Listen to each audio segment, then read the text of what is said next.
La Tanzanie, comme de nombreuses nations africaines, est touchée de manière disproportionnée par le changement climatique, bien qu'elle contribue à moins de 10% des émissions mondiales de gaz à effet de serre. Lors du sommet sur le climat COP29 de cette année, le gouvernement d'Afrique de l'Est a annoncé qu'environ 19,3 milliards de dollars seraient nécessaires pour mettre en œuvre des plans de réduction des émissions de gaz à effet de serre d'ici à 2030. Jusqu'à présent, nous n'avons reçu qu'environ 500 millions de dollars, ce qui nous oblige à utiliser nos propres ressources internes au détriment d'autres projets de développement et alourdit le fardeau de notre dette. Ce scénario est désormais à l'ordre du jour dans toute l'Afrique.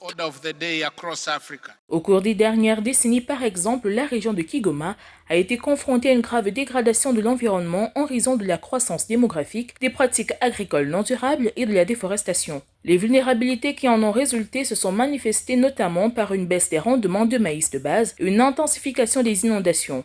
L'une des solutions préconisées par le gouvernement consiste à promouvoir les solutions de cuisson propre dans le pays et sur l'ensemble du continent africain. L'engagement de la Tanzanie repose essentiellement sur la mise en œuvre de la stratégie nationale de cuisson propre, récemment lancée pour une période de 10 ans, qui vise à garantir que 80% des Tanzaniens utilisent des solutions de cuisson propre d'ici 2034.